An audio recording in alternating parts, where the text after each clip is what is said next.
recording. And we're live. Welcome back, RINO podcast fans. It's been a few weeks. Happy to be back with you. Kaitlin, how are you? I'm doing good. How's it going, Jeff? Sunday morning, got coffee. It's my Abraham Lincoln Memorial mug. It's a cool, crisp fall, technically summer day in New England. The sun is bright. This is it. This is the glorious part of Massachusetts weather. September to like the week before Halloween. Vest weather. What's that? That's very true. That's very true. Salem's already starting to get super busy.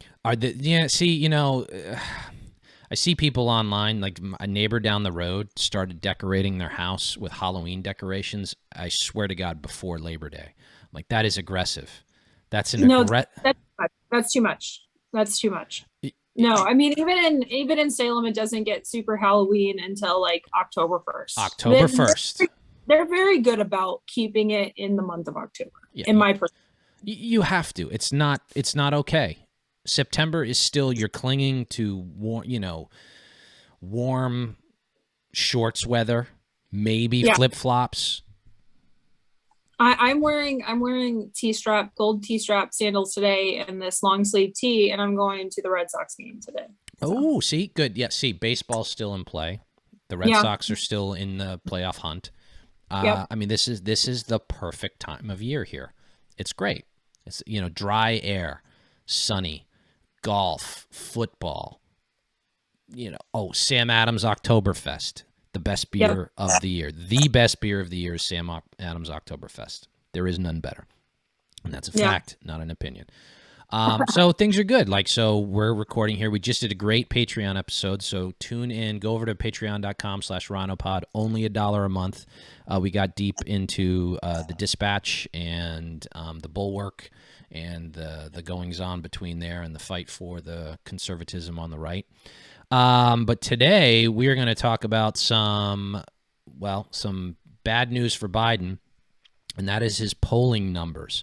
I know they've been going down, but I know you know the particulars. So where did he start? What was the trend? What do we got going on? Okay, so we all know that August is usually a bad month for presidents. No matter what, their approvals usually take a little bit of a nosedive. Biden's has taken a massive nosedive in the month of August. Some polls had him like mid 50s going in. Some polls had him like high 40s before Afghanistan. So this month, people really started, I guess, noticing the inflation, started noticing that the Biden administration wasn't doing anything on COVID that was very, that would essentially help them get back to their normal lives. And then the Afghanistan withdrawal debacle happened. To be quite honest, Jeff, I thought the Afghanistan withdrawal debacle, considering how popular it was, the withdrawal before on policy polling, would not hit Biden that hard. Maybe 2 to 4 points at best across the board. Right now, we're not seeing Biden's floor. So if it went from mid 50s, Biden's polling right now, approval wise, is basically 42 to 44. That's from YouGov. And that's what Trump, that's back in the day, that was Trump's floor and ceiling. I mean, that was it. 42. Yeah. The whole Biden or Trump was kind of like this the entire time. Yes. Biden. It was 4 years of 42%. Yeah. Always. Right. And so Biden took a major hit. I mean, like that's over 10 if you're really looking at it. His approval, his disapproval, and that's the one that Republicans want to start watching, is his disapproval rating, because you want a high disapproval rating because that means House seats, that means Senate seats, and that means a good position going into 2024. His disapproval rating, for the most part, is either between 52% to 48%, which is what we want. You need it, with the margin of error, you need it above 50, right? Right. I mean, you need it above 50, including the margin of error. So that's within the margin of error, which gets it to be tough. But again, one thing to be pointed out, actually, so the folks over at the Ruthless podcast, who I check out from time to time, on my commute. They did one thing, some insight. Those numbers are across the board. They're not in like states that are in play. So those numbers include they oversample for Democrats. So those numbers include California and New York and highly populated states. They don't correct for the electoral differences from state to state. So it's not looking good for him because, well, he's incompetent. It was never going to look good for him. It was never going to look good for him. I think the American people can finally see that Biden's not really in control of this administration. It's the people around him that are making decisions and pushing us forward, especially with this Afghanistan debacle, where the American public basically had to bully him into staying at the White House and coming home from Camp David and not going back to Delaware during all of this. I think the American people really saw that he's not in control at all. No. And he will continue to not be. Like, this is the only... Here's where I struggle with this, and I even said this back when Obama was president. Like, progressivism and liberals don't know how to run things, and I'm not going to root for their political failure at the expense of the country. Like, inflation hurts. It hurts me. It hurts you. It hurts everybody. And it hurts the working class the most. That's the I guess income bracket that the Democrats say that they support the most, and it's very clear that they don't, because if you don't have good monetary policy, especially and we talked about this, Jeff, with the March stimulus bill, that this would cause inflation to go up, and it was very quick. They're seeing this on their pocketbooks. Well, yeah, and maybe they just weren't thinking about it, and it's finally caught up to them. But it's not worth, to me, an insane stimulus, and they want even more. They want to print even more money for no reason. Like this infrastructure bill, which includes things way beyond infrastructure, but you don't need a federal infrastructure bill. You need state infrastructure bills, unless you're talking about building nuclear power plants or something like that. There's a few exceptions, but. But no, they're going to go into a huge battle right now it's going to be the moderate Democrats versus the progressives. And I think Mitch McConnell had the right way to look at this on the debt ceiling. You can do it on your own. So if you're going to raise the debt ceiling, you do it on your own. Yeah. We're not going to help you raise it, because if you're going to own this decision, you're going to have to own it. So they have two in the House. They have to pass either, the Senate infrastructure bill or their huge, massive progressive one. And that's along with their budget process. So they're in for a huge fight in the month of October. Yeah, it'll be interesting to see. One more chance at reconciliation, guys. We'll see. You only have one more chance at reconciliation in the Senate. Yeah, it's. I don't think any of these spending bills should be passed. They're unnecessary. Flat out. I think they might trip over themselves. I think there's a high chance for that right now. Oh, I would love it. Just keep bogging it down. The closer you get to the end of the year, and then it's election season for next year, it's in better and better shape to stop that, because any spending bill they put through will do more damage than good, without question. Right. And these people don't understand economics. They don't understand how anything actually functions, and it will be a better thing to have that not happen. All right, next up, Boston mayor's race. The Boston mayor's preliminary election with 5 candidates, and I think I can name all of them off the top of my head. There was Michelle Wu, Anissa Asabi George, Andrea Campbell, Kim Janey, and John Barrows. Did I get that right? That sounds correct. All right. You follow this than I do, so you got the floor. Well, yeah, this is something that's fascinating to me, because something is interesting is taking place. Like, after the preliminary election, the usual suspects at the Boston Globe started talking about how the 2 black women in the race were, not selected to go to the final 2. And the obvious thing is, well, all right, one, if skin color is the most important thing, and for people like Brene Graham and the editorial board at the Boston Globe, it appears to be, you had 2 women of color running for 2 popular women of color, and they split that vote. And if you combine their two vote totals, they would have easily come in first place and gone on to the final election in November. So, you know, that it's basic, and they want to. It's math. They split the vote. So if you wanted them, you know, if you wanted a woman of color, a black woman, to be elected Boston mayor, it was the odds were going to drop dramatically just simply because of that fact. And the editorial board is like, well, this is just old Boston, and this is, oh boy, Boston bashing Boston, as obviously the unsaid and implied the implication is that, of course, Boston's racist. And I'm like, did you look at the numbers? You know, and the numbers are very clear, very clear. Whether it was read is that Kim Janey just didn't run a very good race. Yeah, she might not be that great a candidate. I don't know, but she's the sitting mayor, or acting mayor. And she should have been on top of that, right? Like, I mean, if you're the acting mayor right now and you can't run a good campaign, then the problem is you as a candidate not being able to run the campaign and getting a good campaign manager to ensure that you're in the top two to move on. So right. My personal.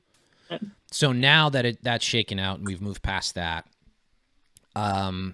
Michelle Wu came in first. Anissa Asabi George came in second. And the big kerfuffle is that the head of New Balance, I think the chairman of New Balance, who gave money to a super PAC that supported Asabi George, also he had also supported Trump at some point. Ooh. So this is going to be the line that they're going to do. So funny. I mean, the thing is, what New Balance makes their products in Maine, correct? Am I correct on that? I don't know where I don't know where their manufacturing is, but their headquarters are right next to the Massachusetts Pike, right? Right in Alston. You see it when you're driving south. Yeah, no, I think that New Balance makes their products in the United States, so they would be supportive of tariff. They'd be supportive of protective policy that would keep their product protected and help support their employees within this country, right? So I understand why they would promote maybe Donald Trump. Biden seemed to kind of attach that himself to that rhetoric all of a sudden. Not really all of a sudden, I guess. He was but he cows to China, and Trump didn't cow to China. And that's very true. You know, so but as far as that money goes, like, well, New Balance, their headquarters are in Boston. Yeah. They have a vested interest in not in policies being put into place that are, this is Jeff's language here, non-insane, right? So it's like, and Michelle Wu has policies that are freaking nuts. Like, for years she's been, well, we need a free tea. Really?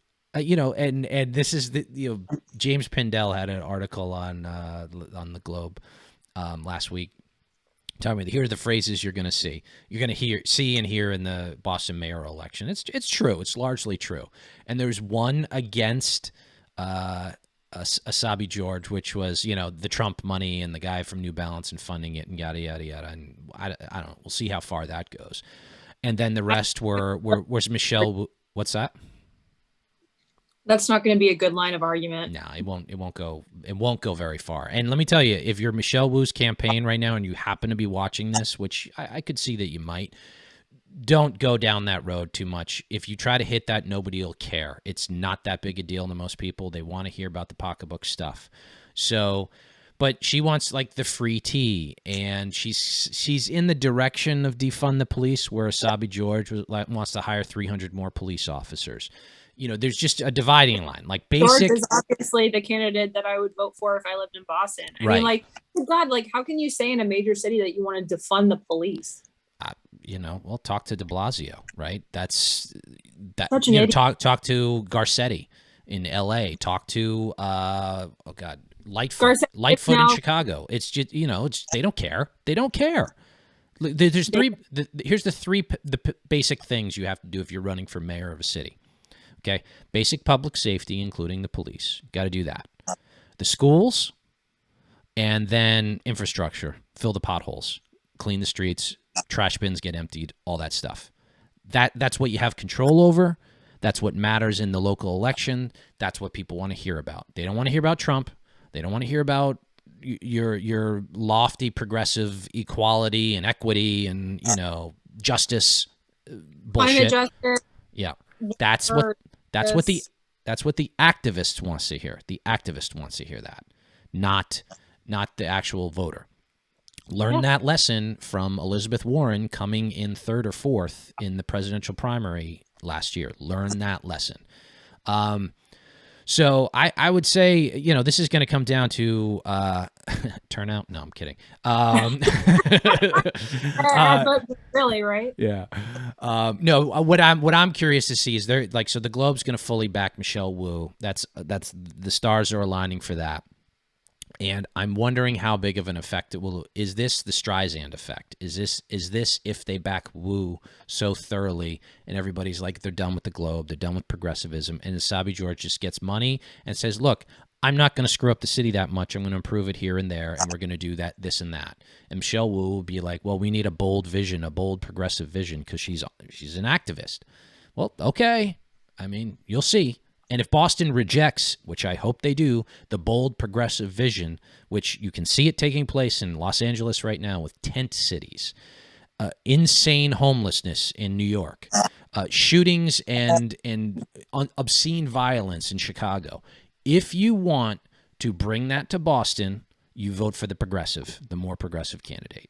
I would prefer not to have an app made for Boston that would tell me where all of the shit on the ground is, like it is for San Francisco. Oh. Please do not vote for the insane candidate here. Yeah, I forgot about San Francisco.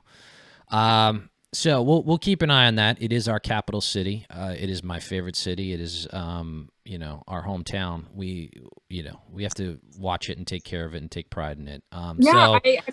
When you go into Boston all the time. I go into Boston because my shoe repairman, the best guy I think in the state of Massachusetts, is in the financial district. So you all better be able to vote in a mayor that's not shit, because I would like to keep going into Boston to take all of my shoes to get their bottoms resold so they're protected. So please don't vote for an insane person. Vote for somebody who's going to provide, essential security through funding the police.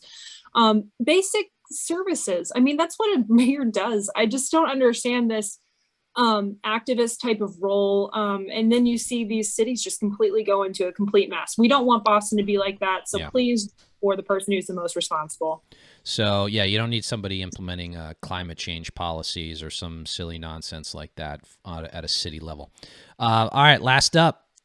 Gail Huff Brown is running for United States Congress. She is the wife of former Senator Scott Brown, former Ambassador Senator Scott Brown, and running for Congress up in New Hampshire.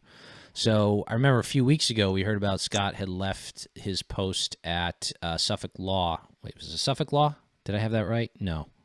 I thought he was at Southern New Hampshire, right? No, maybe was he not? What was a law school? He was dean of a law school, and the vague reason he gave at the time was to he wanted to get more involved politically. Well, we were like, what's this about? Well, now we know, and I think it is fabulous that Gail Huff Brown is running for United States Congress. I think she'll do very well. New Hampshire. Is that New Hampshire 1, right? What's that? He's New Hampshire District 1, right? Yeah, there's only 2 congressional seats in New Hampshire. All right, yeah, so one of the 2 is the seacoast, and the 2 is the rest of the state. Okay, cool. Well, we want to give a plug in for. I think that'll be a competitive race. It will. That is a very competitive district right now. It's tied. I think tied Republican on the Cook PVI. Yeah. It's always been a competitive seat, and it's been utilized to see what the tone of the country is at the time. Right now, I think it's Nick. Is it Nick Pappas that's the representative? I'm not sure, but I know that that Chris Sununu may be running for United States Senate. Hopefully, as the guys at the Ruthless Podcast desperately want him to. We agree with the Ruthless Podcast